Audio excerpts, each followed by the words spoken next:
other, major release this week, Macbeth, or to give it its proper title, Macbeth, because it's not South African. That's my Australian accent, okay?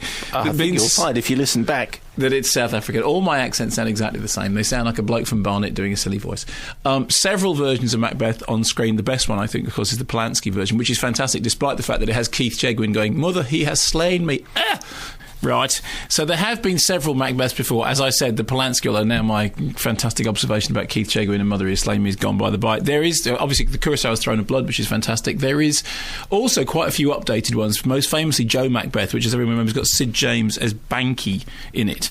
And what we have now is the latest updated Macbeth, which is made by Jeffrey Wright. Jeffrey Wright made a film called Romper Stomper, which was the film that launched Russell Crowe's career.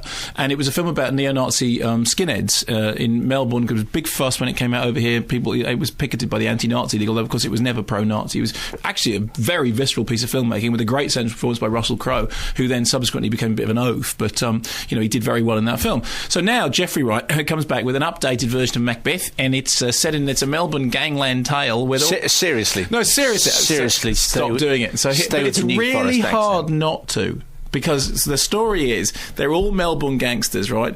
Cawdor is a discotheque. The three weird sisters are clearly waitresses from Stringfellows on a night off, and he meets them under a glitter ball where they tell him that there is some weird stuff afoot. And you know what? Macbeth actually gets down with the three weird sisters, which didn't happen in the version of the play that I read at school. I'm sorry, but is this a digger I'll see before me? Is it a dirty digger? And so, basically, look... It's all very post-Baz Luhrmann. What Baz Luhrmann did with Romeo plus Juliet, as it was, as the title was written, was he took Shakespeare and he updated it and made it hip, and that was very exciting. In the same way that, for example, West Side Story or Forbidden Planet had done the same thing. And when I programmed the film season for the Royal Shakespeare Company last summer, I did include the Polanski Macbeth amongst that because it's a masterpiece.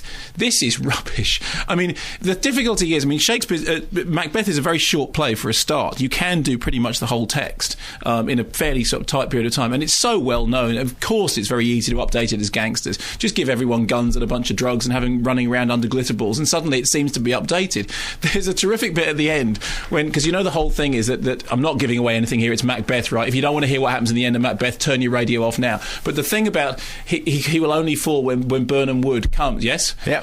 So in the end, an articulated lorry carrying these logs, the Birnam Wood Company, comes smashing through the gate. So you think, well, okay, it's cheeky, it's trying hard, but it is rubbish. And the three weird sisters, who are actually obviously extras from Hot Gossip, I'm sorry, where's the threat in that?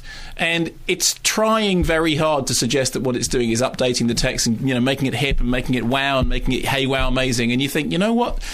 I think that Shakespeare doesn't really need that. I mean, it's nice to know that people are still trying to find ways to update Shakespeare, but do something more inventive than just, Macbeth as a modern gangland tale. We have heard this before, and it is true that the acting some of it is pretty right, mate, and there's some terrible haircuts in there. Everyone's got an awful mullet.